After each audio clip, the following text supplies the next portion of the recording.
waxaan rabaa shacabka Soomaaliyeed inaan maantay u sheego inaan marqaati ka ahay macaawanadii ugu horeysay ee abaaraha gurmadka abaaraha ay u keeneen dawladdii ugu horeysay oo ah dawladda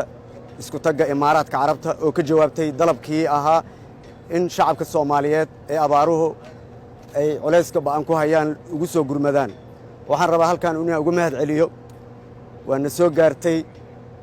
gurmadkiinii waana ku mahadsantihiin waana gurmadkii ugu horeeyay oo dal walaalo ah uu nala soo gaaro sidoo kale waxaan rabaa halkan inaan ka xuso in shacabka Soomaaliyeed ay markasto qalbi iyo niyad wanaag ku soo dhaweynayaan walaalahood shacabka iyo dawladda Imaaraadka Carabta waxaan leeyahay anoo ka wakiil ah waa ku mahadsantihiin waxaan rabaa halkan inaan sidoo kale ka cadeeyo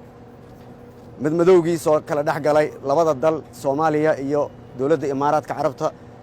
ee ka bilowday dhacdadii Abriil 2018 ee halkan ka dhacday airportka waxaan rabaa inaan u muujiyo inaan ka xunnahay waana ka raali galinaynaa walaalaheen laba dalo walaala ayaan nahay wixii dhacay waxaan leeyahay horay aan uga soconno waa ku mahadsantihiin waxaan rabaa sidoo kale inaan u cadeeyo dawladda aan walaalaha nahay ee Imaaraadka Carabta inaan u hayno lacagtoodii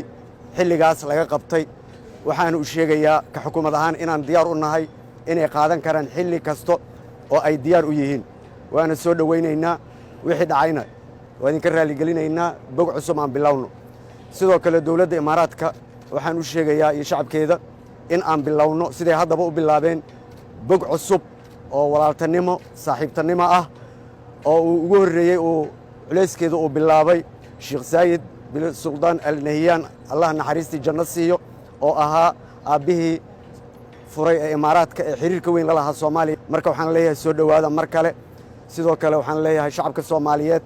meel kasta aad joogtiin waad ogtihiin dawladda Imaaraadka Carabta ganacsatada iyo shacabka Soomaaliyeed way soo dhaweeyeen dalkoodii ayay ku soo dhaweeyeen ilaa haddana xiriirka ganacsiga ayaan la leenahay oo meel weyn maraya waxaana leeyahay xiriirka meesha laga sii wado gacan qabsiga meesha laga sii wado mucaawinada meesha laga sii wado waxaan rabaa inaan si gaar ah ugu mahad celiyo safiirka Maxamed Al Cusmaan oo xaqiiqdii arrintan hormuud u ahaa dadaal iyo juhdi badan ku bixiyay waxaan rabaa halkan inaan baaq kale uga diro dhammaan dawladaha aan saaxiibada aan nahay inay soo kordhiyaan mucaawinadii maadaama lagu jiro xilli abaar ah